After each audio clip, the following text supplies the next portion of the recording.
Well, Patreon, welcome to another in our ongoing series of live interviews. Today, we have Gavin Rogers, graduate student at the University of Colorado, Colorado Springs. We met in April at the University of Colorado, Colorado Springs. And one thing that I thought it might be neat to start with, if you don't mind, Gavin, is tell us a little bit about your background, because I think your story is pretty interesting and cool, and how you came to where you're at. My story. Well, I'm finding where it seems normal to me, my background seems to be unusual to other people. I grew up overseas, primarily in Germany. My parents were linguists, and my mom was an art historian as well. So I had advantages of growing up overseas and going to see tons of art museums and history and everything else, courtesy of the US government. And coming back home to the United States was actually an immigration for me in many ways, because I wasn't born here, unlike my parents.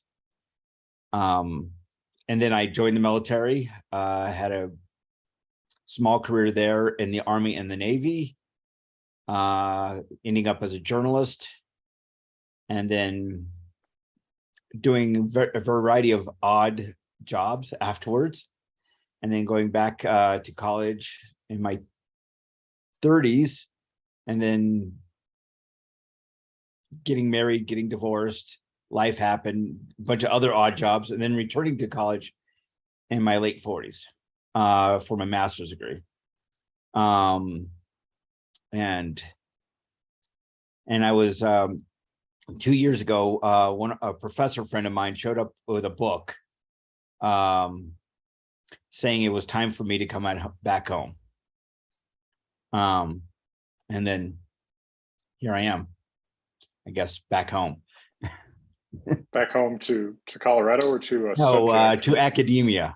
Okay, I was going to say. Everyone expected me to continue on in academia even years ago. So. Well, see, it's not so much that I think your background is unusual per se. I mean, lots of people's lives are more complicated than the sort of two-dimensional facets that we often show to other people. Yeah. If anything, I think that it's a good reminder that you don't get old to try these things. That you don't get fixed into one track, right? You've done so many different things. Sometimes I feel old, right? But I try to remind myself, no, there's always a chance to turn around, do something different, pursue an old passion, that kind of thing. Mm-hmm. So speaking of pursuing old passions, tell us a bit about what you work on at the University of Colorado. Well, I've worked on a variety of things. I have to preface this saying that the master's degree at the University of Colorado, Colorado Springs is a little unusual as compared to other history programs. Can't speak to other things outside of history. Whereas in most master's degree programs, you do a variety of classes, but you defend one overarching thesis. Usually 75 to 100 pages at the master's degree level. Here at UCCS, you defend 3 theses, not 75 pages, or about 30 pages. So about a good journal article length. And of course, you can write more than that if you want. I routinely do. So depending on what I'm working on. So we have to take a modernist, maybe East Asia. I'm focused on medievalism, so I've done a lot of work in that field, but I'm still taking a modernist course, which I also have to defend, which brought me back to Germany this spring. Mainly, I've been working on medieval Spain, and particularly Jewish migration in medieval Spain. And also, and with Helen Davies, who's sitting right here, I see her picture, doing work in Old English and Old Norse. As some of you may remember, she was interviewed here about a month and a half ago. And you guys just released it on YouTube if you haven't seen it. Yeah, it was a good conversation. It was a great conversation. I just watched it again and I realized how nerdy I am. Well, I think we all perhaps qualify for a little bit of that label. Yeah. So medieval Spain, tell us a little bit about what you do with medieval Spain, what you've been looking at, what you have you published anything on those subjects? We are planning on publishing hopefully sometime this fall. We're getting together a journal article co-written by myself, Dr. Roger Martinez, and Amy Beth Fredrickson. Hopefully that comes through, etc.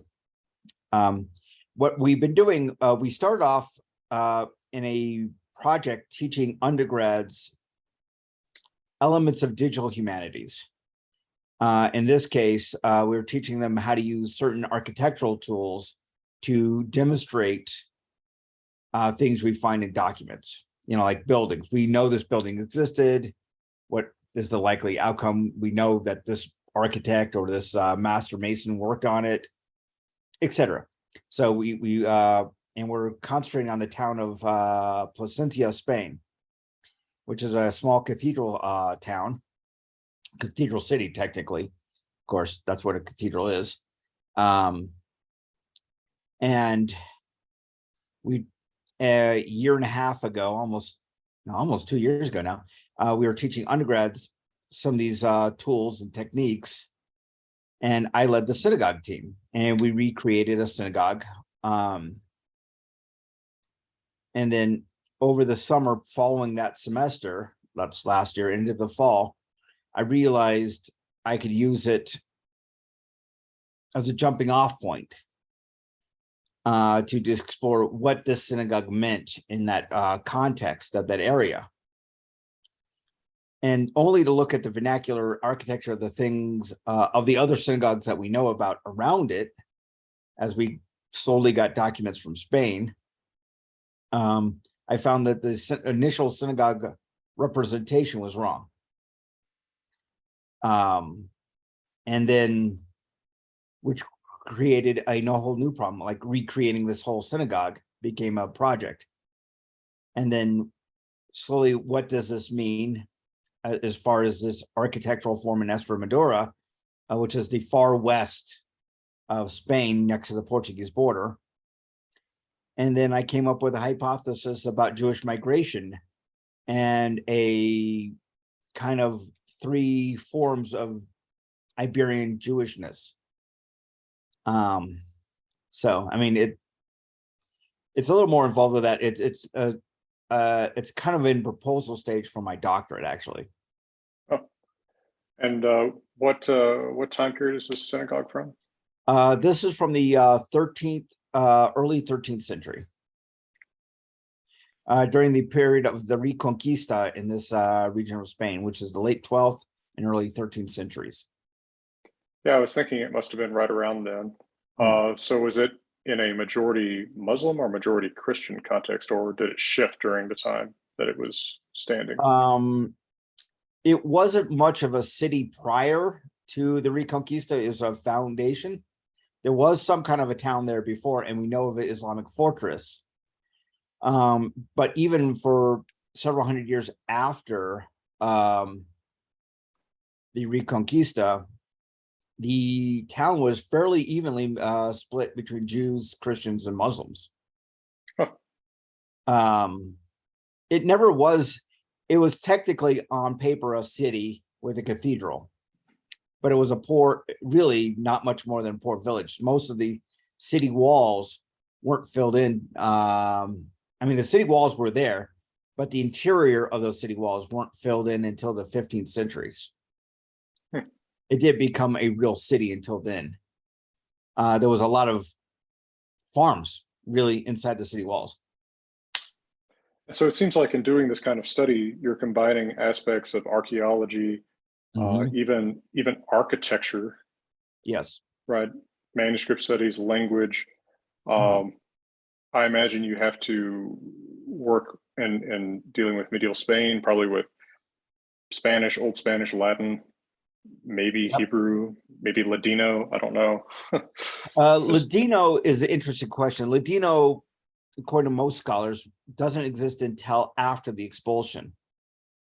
okay, I mean, there might have been elements of Hebrew Spanish prior to that, but Ladino takes off really as its own linguistic form after the expulsion, and not even interesting. recognized by the people who spoke it as a separate language until probably the late 18th century. Oh, interesting. Okay, And even that then, they would still strikes call it Spanish. that strikes me as a little bit parallel to Yiddish, maybe for Ashkenazi. Yeah. Huh.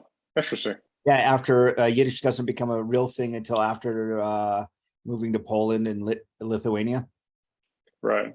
I mean, Yeah. I seem to vaguely remember that. I don't know that history particularly well. Yeah. Huh. That's where I got the idea of the three Jewishness subcultures in Spain was from Poland, actually. Okay. And Uh, what do you mean by as- three subcultures? uh, well, for years in most of the scholarship, Judaism in Spain is treated as a monoculture, highlighted through two cities, Barcelona and Toledo, um, where Barcelona had the great rabbis, Toledo had the wealth and next to the king when the king was in town. So there was a huge Jewish community there, and heavily Arabic influenced in their architecture and their style and their poetry, etc. Because they came up when the Almohad invasion happened in the 11th century. They came up from Castile and Sevilla to Toledo. And so everyone studies that. That's where all the documents are.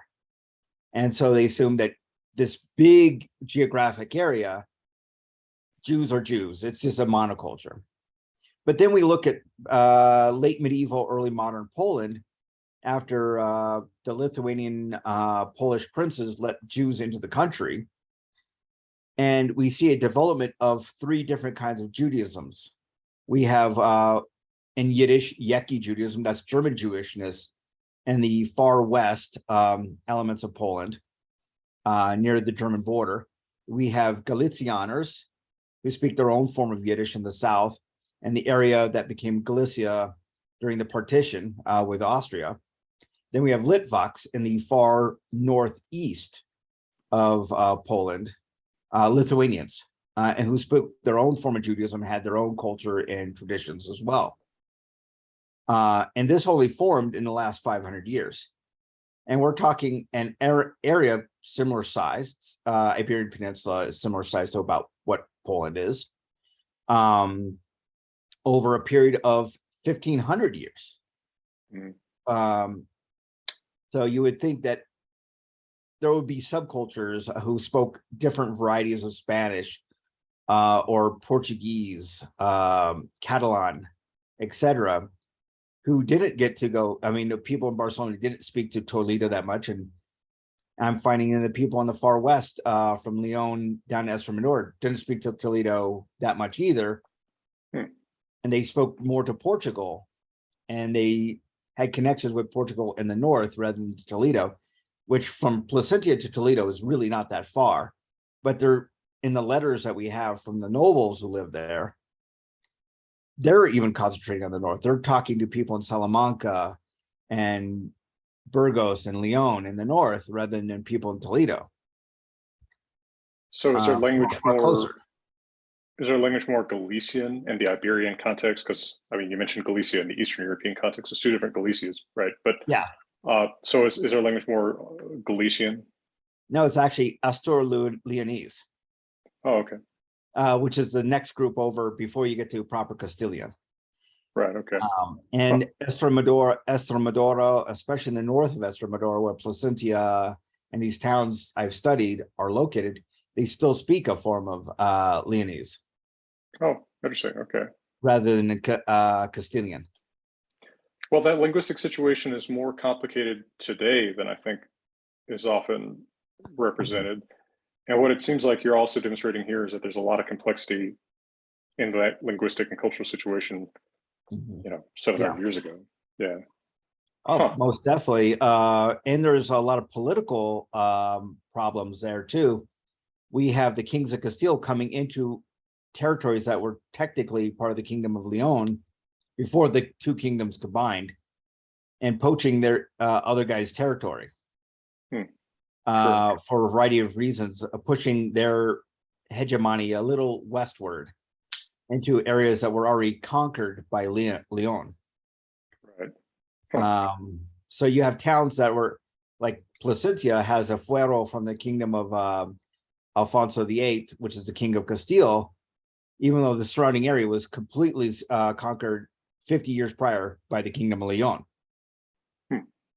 And yet that Islamic fortress stayed, and then the kingdom of Castile came in and took that fortress and they made a city. There's a lot of weird flux going on in this area between the Tagus River and the northern boundaries of Estremadura, which is the central mountains of Spain. Well, that's a fascinating, complicated picture. What drew your interest to all this, to medieval Spain and its complicated story? Well, Roger Martinez and his project did, and then I got just recreating that synagogue. Got me into this whole thing about medieval Spanish. Then I took paleography in medieval Spanish. And it just, the ball got rolling from there. I see. And then you've crossed into some more northern languages too. You've done some work with Old English and Old Norse. Tell us a little bit about what you've done there. Well, thanks to Helen Davies, we had a language group over the summer last year in which we were trying to teach ourselves languages. Shannon, who's also sitting in this group, did the Latin portion. I had some experience with Germanic languages in the past, having, of course, grown up in Germany and kind of understanding certain basic aspects of Germanic languages like Grimm's Law, etc. And so I took it upon myself to kind of lead the group in the Germanic languages. And then we soon found that as much as we could do, we were still kind of lost. And then Shannon found Dr. Helen Davies, who just had come on board UCCS,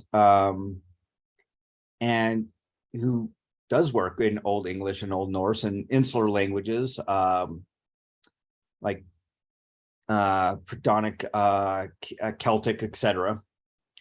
And of course, as you know, manuscript studies of insular languages.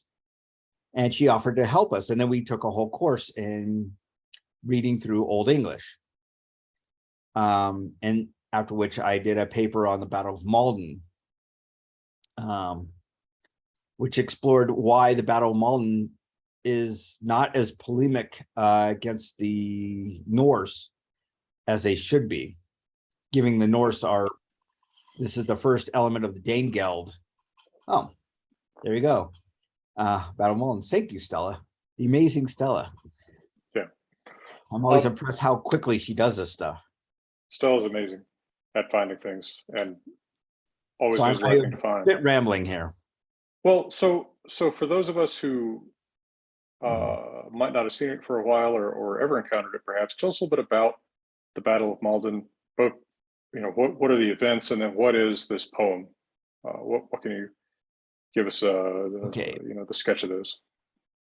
Well, at the very end of the 10th century, there were new Viking raids on England, or I should say renewed Viking raids on England.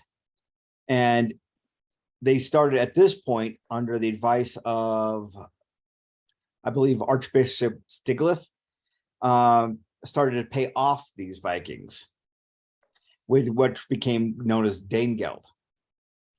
In the Anglo-Saxon Chronicle, the battle after the aftermath of the Battle of Maldon is the first element where we see the Danegeld being paid.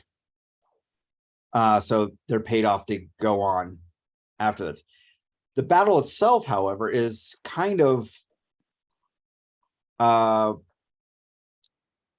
led by a East Saxon lord, Byrhtnoth, who was trying to trap the Vikings on this island off the coast of Maldon, as the name suggests, and keep them there, if not even to win the battle against them, but at least keep them there until reinforcements could go to other points, so they wouldn't raid further up the coast against other elements of the Saxon area.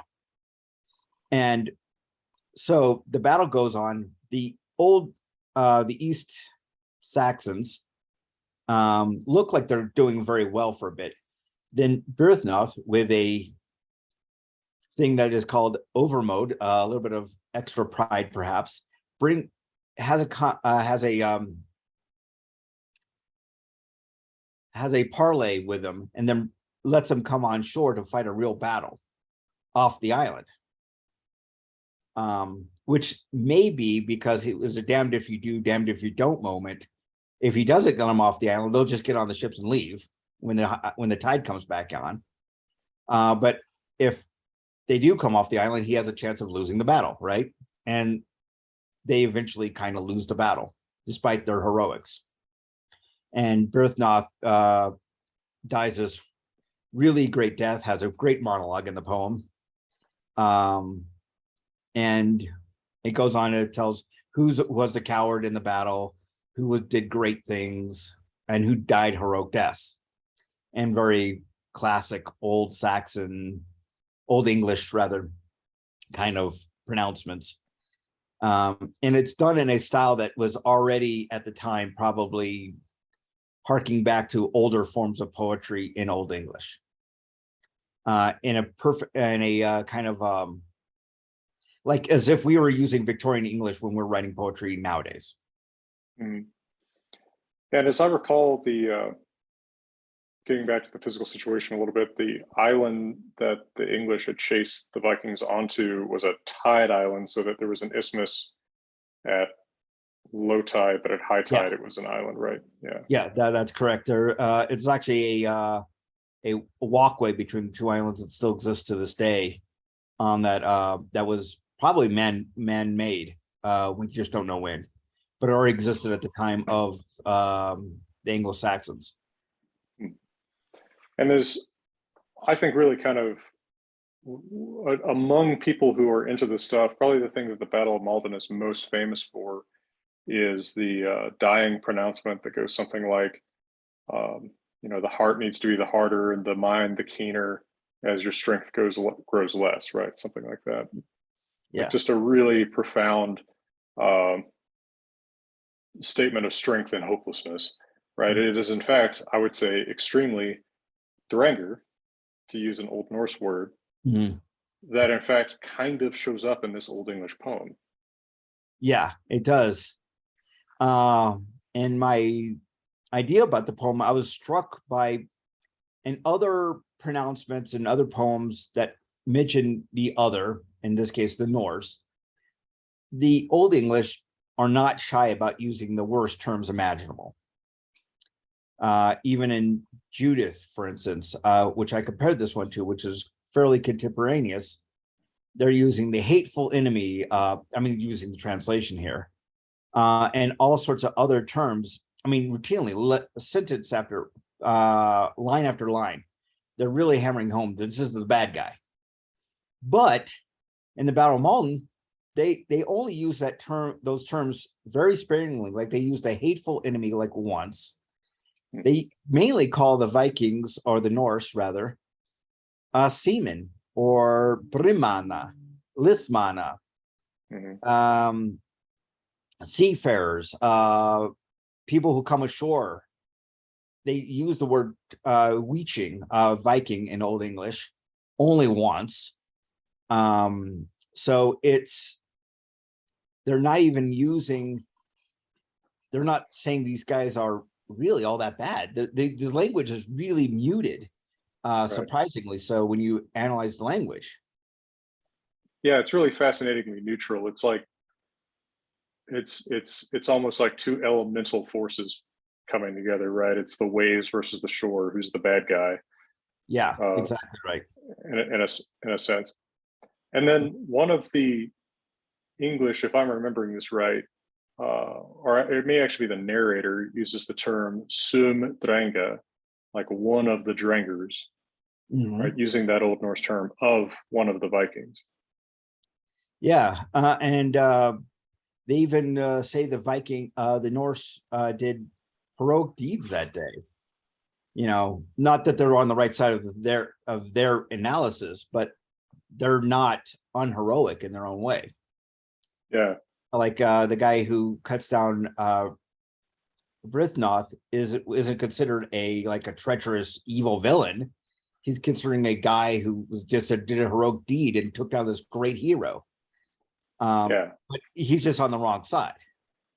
right. It strikes me as kind of saga-like, the way Yeah. that something like in Njal saga, Flosi has to carry out the vengeance for Huskolder, but Mhm. he's not portrayed as bad. In fact, the drama's all the greater because he's like a good guy who has to confront the Mhm. good guys who are more the protagonists of the story.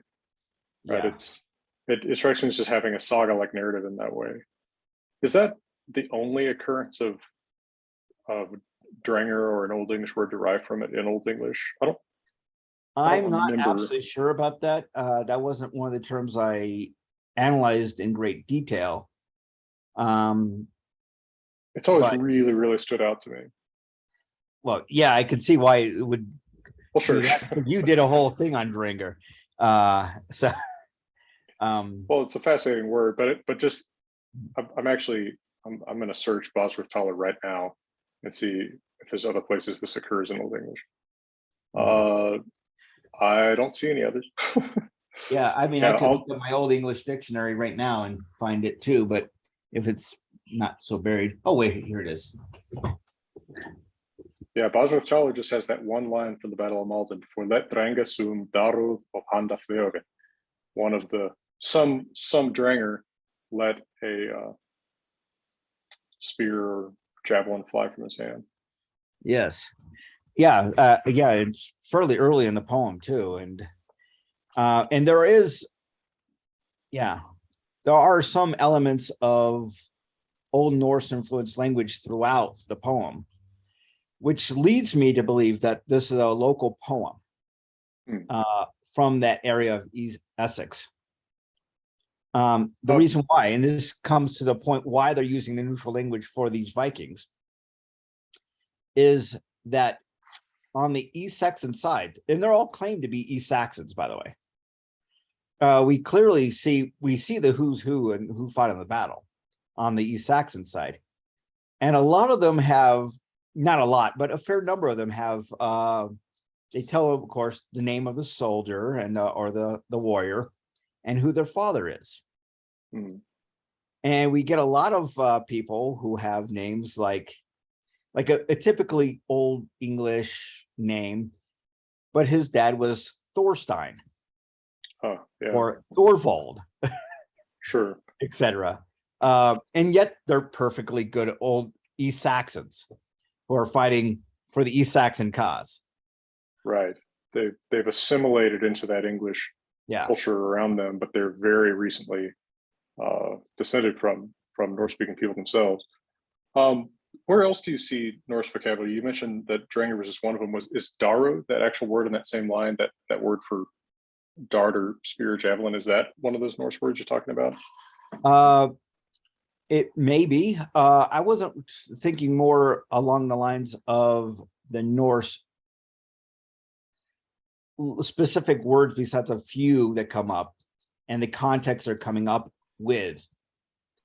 Mainly, it seems to be, although this is done in an older style that harkens back several hundred years, there are some linguistic traits in grammar clues that seem to be in this time period that's already molding Old Norse into Old English.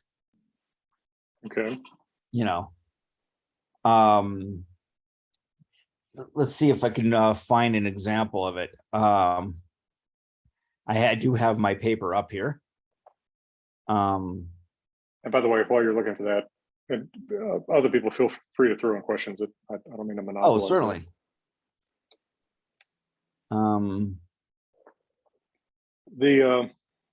Also, while you're searching for that, the edition of the Battle of Maldon that I remember was standard at least 20 years ago. Wasn't it by Gordon, and not E.V. Gordon, but his wife? I'm not sure because I did it off. I did my version off the original Old English that was presented on the Old English aerobics site that Dr. Davies and Dr. Brian Cook from Alabama introduced us to. And so we read it in the Old English. Yeah, Gordon's edition is Old English too. I just meant what's, for those who want to look for the poem. Stella pointed to a link with the text, but just wondering if there are other resources you point people toward who want to read it. It's not a very long text, although it's also not totally complete. Sometimes it gets included as an appendix or something to translations of Beowulf. I think there's a translation of it in the Williamson translation of Beowulf.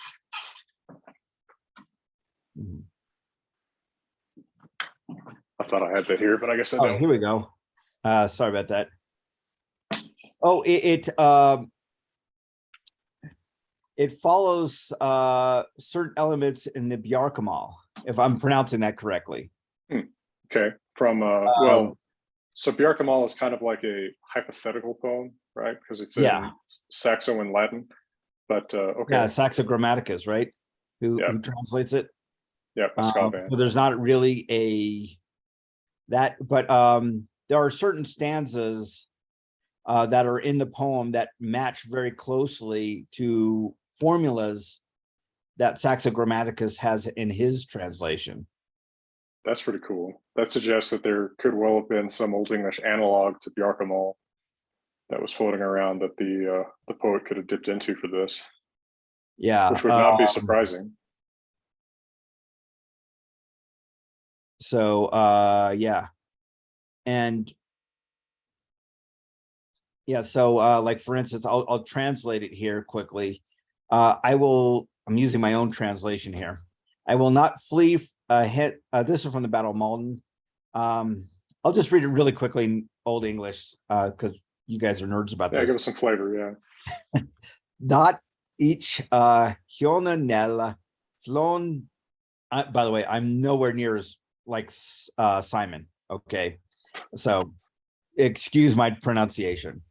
That each Hiona Nella flown fotos trim ach willa further gan. Reckon on Yewilna Mena Wandretten. And I will not flee back, hence a 1 foot space, but I will press forward. I will avenge in the battle my beloved master. And then there's this line from Grammaticus, and it's in Latin. Nedo pedam referat. Shannon, don't make fun of my pronunciation on this. She does a lot more Latin than I do. Certatim quisque subere hostiles studiat gladios hastaque minaces ut carum uctasamor herum. Let none fall back. Let each zealously strive to the swords of the enemy and the threatening spear, that we may avenge our beloved master. That's very close language. Yeah. Well, and there's a couple other stanzas that are like very eerily close. And if I may throw something in here and get your opinion about this, the whole kind of social structure that's represented there, that what I think Tacitus was the first one to call the comitatus, right? The thanes that are bound to their lord, givers and all that stuff. Yeah, that's already kind of archaic socially, it seems like, in Old English, and it's really archaic for our Old Norse texts, right? But even in these Old English texts a few hundred years earlier, this seems kind of old-fashioned, right? This doesn't seem like up to the minute social structure for an Old English poem. What do you, am I wrong about that, or is this more current? That was one of the things that totally harkens back several hundred years that I noted in the poem. Yeah. That it just is very old fashioned. You're like, what is this? Like 7th century Beowulf type stuff, and we're in the mead hall. You know, is that your official stance? Are you gonna enter the Beowulf dating wars with 7th century? That's well, bold. no, it's not my dating. It's just like because it harkens back to older style. Okay, I just saw a very eyebrow raised from Alan Davies. Yeah. Yes. Fighting over There it is. Thank you, John Phillips. Fighting over the dating of Beowulf is a huge. I mean, gosh, that blood gets spilled. I would definitely go for a later date.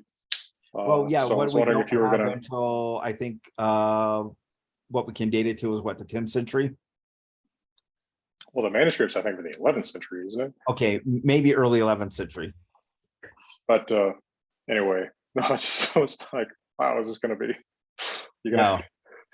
But I'm just saying that harkens back to Sutton Hoo and Yeah, you know, that kind of environment where yeah, the right. pronouncements are technically Christian in this case, but they're very kind of pagan-y Christian. And the old East Saxons have already been Christian for, at this point, 300 plus years, or about Right. 300 years.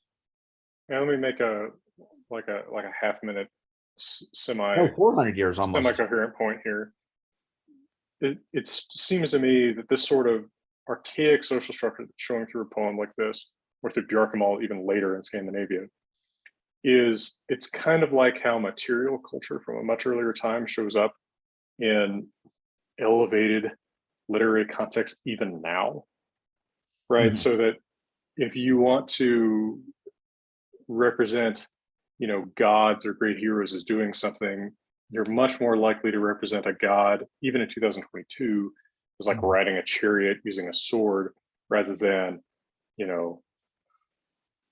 driving a GMC and, shooting a Beretta, right? We for some reason we are sort of loath to update. Unless, of course, you're Neil Gaiman and Terry Pratchett. Yeah, right. But that's I hate this phrase kind of, but sort of an exception proving the rule, right? Yeah, because that's just not how we depict this sort of elevated god or hero. And I feel like that's sort of what's going on here, is that this already isn't this culture, right? The thanes who die surrounding the body of their droten. I said that in Old Norse, driften, right, in Old English. Yeah. It seems so archaic to me, and it makes me think, what is going on with the composition of a poem like this? Who is the person composing this, and who is it being composed for? Do you have an answer to that? Well, to me, it seems to be a local poem. There's a lot of argument about this among Old English scholars. Is it a local poem? Is it in the Wessex style? Because it uses some Wessex ticks of the. And to explain this, Wessex, about the time of Alfred, became the standard literary language, except in the very far north of England, and kind of took over. So we could expect, if it was a local cleric, he might write in a Wessex style because that's the style he would be trained in linguistically. But there are also aspects and knowledge of things that seem to be very local within the poem. Like the setting is not very vague. It seems like a local could easily tell you, okay, that's right here. And the names are pretty specific, down to fairly low level things. So, it's more than working off a list, I would think. It's someone who knew something about the battle, I'm assuming. I feel. Yeah. And so guessing it's probably maybe a cleric or something like that, or some literary person from that region. And yeah, again, he might even have Old Norse Norse ancestry himself. Right. It's so, I'm just having a hard time imagining who the person is who decides, like, it's almost like someone who comes back from Vietnam and commemorates a regiment, maybe that he wasn't a part of, that he heard stories about, but he turns them into like knights in shining armor. Like, it's about how anachronistic the social order seems Yeah. to me, Yeah, exactly and right. and then uses some language that's very evocative of, say, the Mort Arthur, right? That seems roughly analogous to me, and I just wonder, who is that, and why, and like I get that the event is one worth remembering in poetry, but it just seems like such an archaic gesture in a way. And then there's a really fascinating point you make about the very neutral attitude toward the enemy, right? This isn't like anti-Viking propaganda, right? Yeah, This is kind of an art piece. yeah. I mean, we have anti-Norse Viking propaganda in Old English that's contemporary to this poem. Sure, absolutely. The Sermo ad Oh yeah, Lupus yeah, yeah. by Wolfstein. You know, Sermo Lupi ad Anglos, yeah. yeah, exactly. Um, you know, that right is, down to right down to don't cut your hair like a Viking. yeah, it's pretty much there. Uh, you know, and so, this one is very neutral. So I'm even guessing that the person who wrote it might even had Norse ancestry himself. Yeah, I think you And might I'm well be assuming right. it's a him in this case, because most of these poems seem to be very kind of masculine, and and the writing would be probably more along the lines, except for a few noble women, probably, passed down through clerical means, you know. Well, and I think it's a really interesting point that it could have been in someone with maybe a very immediate Norse ancestry, because then what I said about there being potentially an Old English analog of Bjarkamal doesn't matter if this person maybe had access to the Old Norse version of Bjarkamal. Yeah, exactly. So I Mhm. noticed Shannon asked, are there more dialects present in the poem in addition to those two? I assume both the Essex dialect and the more dominant literary West Saxon dialect. Uh, the Essex dialect seems to have, I mean, it closely, whoever did this was trained in literature, so used the Wessex forms. But there are some terms and terminologies that do have some analogs with Old Norse and maybe even Northern English, like not quite Northumbrian, but somewhere up that direction. It's kind of a dark art. It's like you can't quite put your finger on it, but it seems to be there. Yeah. I'm sure. Actually, Brian Cook could speak a lot more on this than any of us, and I don't know that he's in the room.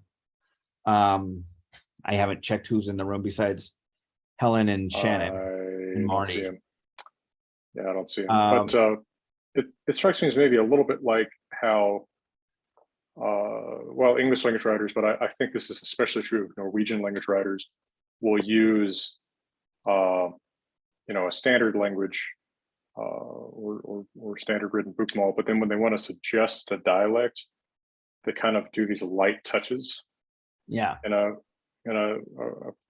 person's writing. But I don't feel like it's deliberate here. I feel like it's like the person is trying to write that sort of standard West Saxon, but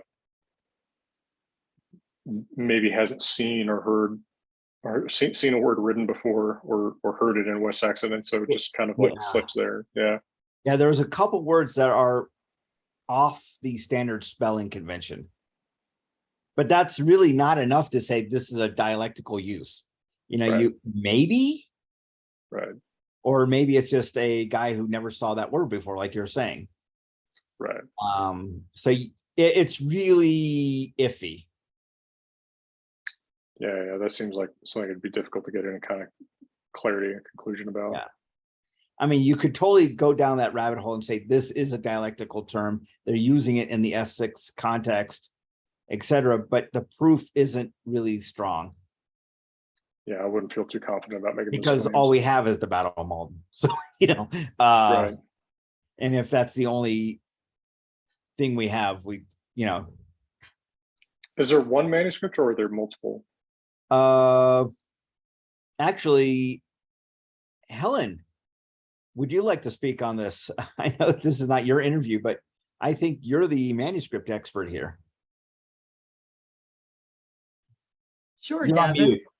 First, she's gonna judge you about your dating of Beowulf.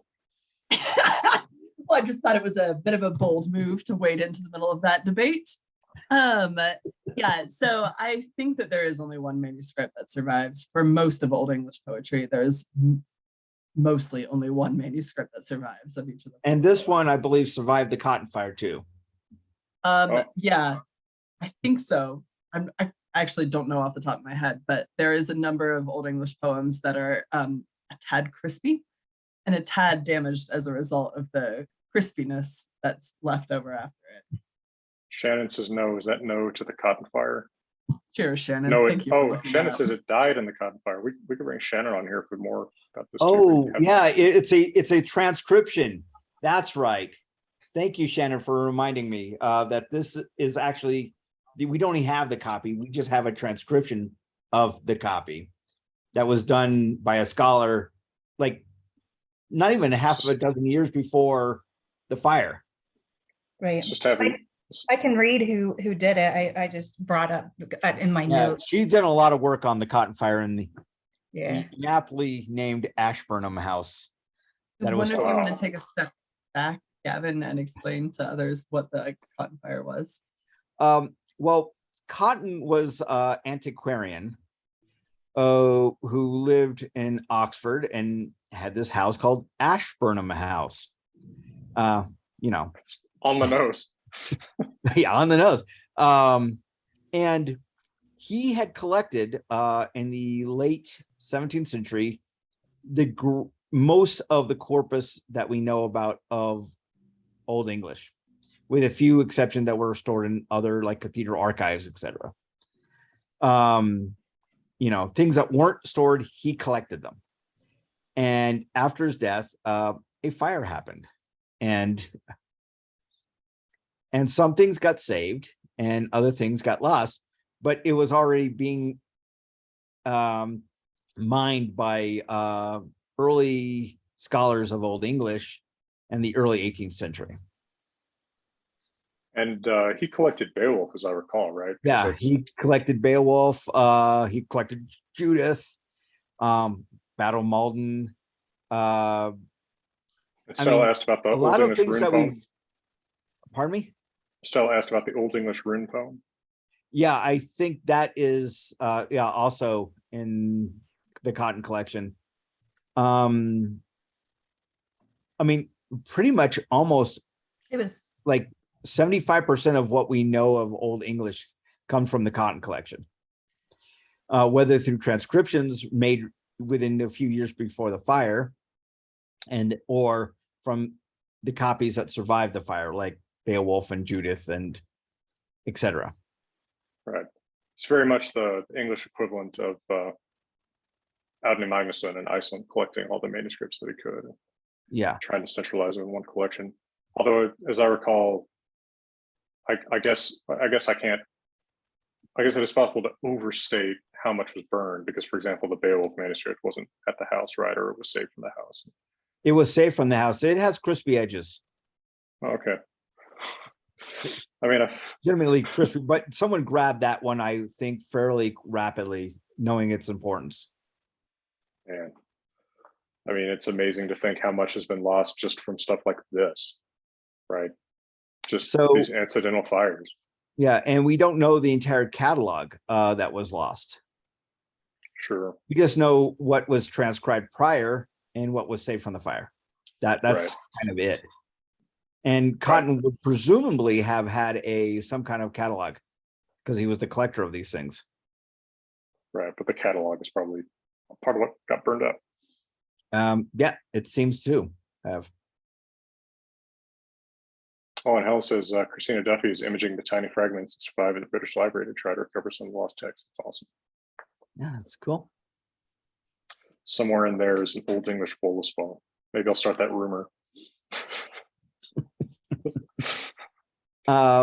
Most of what we have that's outside of the Cotton collection are all pretty much Alfred's letters and cathedral stuff like Wollstan and etc. Yeah, Cotton found the cool stuff. Yeah, I mean Alfred's letters, etc. He sent those out to so many different cathedrals, and so they're on different libraries. Luckily, we have, I think we have more than a couple copies of some of his letters, right, Helen? Like at Winchester, and I thought there was another copy of that famous letter, not at Winchester, but somewhere else. Yeah, I don't know where they all survive, but I know the material that's associated with the Anglo-Saxon Chronicle, for instance, survives. Yeah.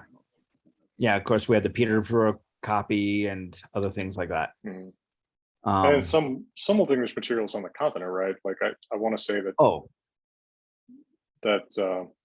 well, some of the interlinear glosses, and then Epinal Erfurt glossary being the most famous one, which, yeah, by which the way, has the earliest old West Germanic, North Sea Germanic, if you would, Ingevanic version of Viking is in the Epinal Erfurt glossary from about 700. It's they have it as Weeching Schieden as a form of piraticum, so piracy. Yeah, they're using it in the not even specifically text. Yeah, not even specifically of like Norse raiders, right? Yeah, that's cool. Huh. Well, I mean, this is a really interesting just point to reflect on, is how thanks to a couple individuals, right, people collecting things like Cotton, or Shannon points to David Casley, who did the transcription of Maldon, a couple individuals fighting against just the I guess the huge historical drive toward entropy of things just getting burned and lost and palimpsested, I guess, at best sometimes. Yeah, it's just an incredible fact that we have anything. Well, thankfully that we do, or else we'd be really out without jobs. Yeah. Well, most of us are anyway. Well, yeah, there's that too. Just to put more stuff on the nose. Well, we've got this UCCS panel here. Other questions from the audience or remarks, or especially Old English things you want to throw in? Anybody from the audience? It's nice of the UCCS crew to all come here. Thank you, by the way. Support.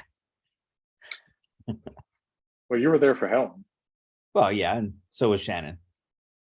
Thank you, Okay. Shannon. Shannon I didn't remember that. And Shannon, we've got to get you to come on for one of these too. Yeah, she's done some really cool work with Alfred and Alcuin's life of Alfred, etc., and the Judith poem. I did the Battle of Maldon when she did Judith. So in our baby steps in Old English, and then she's gone on to do this really great DH project, digital humanities project on Alfred and the international nationalism of Alfred. Huh. And including sending people to India. So his world, Alfred's worldview, essentially. The world is more connected than we often give it credit for. I mean, one of the funny things that stands out to me, and I want to say Laudnama is in some very early decade, there's this record of a bunch of priests from Armenia show up in Iceland, and you just think, what is the story there, right? Who are these guys? What did they do? What made them decide to go to Iceland? How did they know Iceland existed? The world is more connected than we sometimes think. Well, it's that we not only that, I mean, you look at Bede's will. He leaves peppercorns to his monastery. First, what is a supposedly poor monk doing with peppercorns? This time period, and he bequeaths it to the monastery. So he's getting stuff from India. Yeah. You Somehow. know, By some in the route, north, by in, some, in a small monastery in the north of England. huh. That is well, there's all kinds of mysteries back there that are probably just about irrecoverable, exactly how those trade routes work and such. Well, and then we see throughout monasteries and cathedrals throughout Europe, we see ivory work that was collected in Greenland. You know, walrus tusks, etc., that or narwhal tusks, that, you know, unicorn stuff that were carved. We see a lot of stuff from Africa, obviously, ivory, but we also see stuff that we can legitimately point to that this walrus lived off the coast of Greenland in the 11th century. Yeah. You know, and was harvested there, and then through various trade networks wound up in northern Italy and was carved somewhere along the way. Yeah. Oh, surprisingly interconnected world. Mhm. Which brings us maybe to the immersive global Middle Ages project and institute. Not Now, to what can you tell us about that? No, highlight it's a nice segue. what that is a American. institute that I am the research assistant for, and there we are.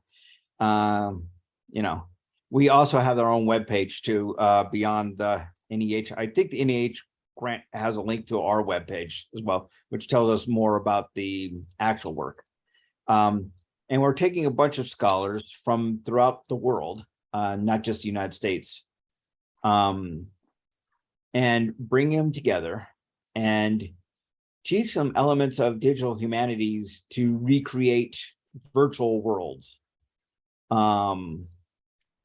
Whether they're literature scholars from who study ancient Chinese, or I mean medieval Chinese, not that you call it medieval, so Tang era Chinese, let's put it that way. And or people were studying the coast of Africa during the late medieval, early modern period, and showing this global connectivity between that through these projects where you go into the world with maybe an Oculus headset or some other device and explore that historical research in a way that a dry paper would never do. So presenting a thesis in a visual way, but not just in a point of presentation, but a point of analysis, if that makes sense. I think so. And it's actually, so it's immersive experience. It's kind of like trying to do a little bit, if I can just point this towards something that I've seen up close, like what Ubisoft tries to do when recreating scenes for their historical games. Yeah, you know, something like that. Maybe not as high tech as that, because we don't have the funds to do all that. That's a, you know, multi-million-dollar project, and we have $250,000 NEH grant split between 14 scholars, currently, or 16, 15 scholars. I can't. I just have to remember who's all involved. We had 3 dropouts, so I think we're at 15 right now. So 250,000 split 15 different ways doesn't go that far, considerably, especially when we're also putting on conferences as well. Sure. And, you know, and getting them computers and everything else. So. And that's based between UCCS and is it Kentucky? Vanderbilt, Tennessee. Vanderbilt, Tennessee. Okay. Dr. Helen Ramey. Cool. Not Helen, sorry. I'm tired. Lynn Ramey. There's a Lynn in there. So Lynn Ramey is the other professor point of contact in this. And I think we've been able to do pretty amazing work with the budget we have. And someone, one of the scholars from Saudi Arabia, well, she's originally from Egypt, but she teaches in Saudi Arabia, is doing the House of Wisdom in Baghdad. where you have walkthrough. We did you demonstrated the walkthrough a week ago in Colorado Springs. Other people are doing a Chinese scholar is doing a scene from Chinese poetry from this back hedge of this poet's garden, looking over this mountain to his friend's temple, who's the head monk of this temple. Other people are doing a early slave trading site on the coast of Africa. Other people are doing churches in Europe and showing the international connections in Italy through that church and the techniques used. It's not just Italian vernacular architecture. They're using Byzantine, they're using Islamic work, etc., and bringing all this stuff together. Stuff like that, you know, it's what does Stella say? This is a much lower tech version, but it reminds me of hobbyists who recreated similar things in Minecraft. Yeah, it's something like that. We're using SketchUp, which is a basic level architectural tool. As you know, you learn in it more than anything else, as a kind of a home build, as it were. And I mean, you're not limited to SketchUp. We're also using, some people are using ArcGIS. Some people are using, you know, for story mapping. One interesting project is doing an app that you can download on your phone. You can walk around the Upper West Side of New York and find all the medieval connections there, namely the cloisters, for instance, but also architectural features that are neo-Gothic or neo-Romanesque, and institutions that harken back to the Middle Ages, such as parts of the Catholic Church that, you know, that have these shrines up in that area. That's cool. Well, what a cool set of projects. It's a pretty cool set of projects and scholars. For the most part, they're professors. There are a couple doctoral candidates. And so it's been fun hosting them. We're hosting them next year in Vanderbilt, but this year we hosted them in Colorado Springs.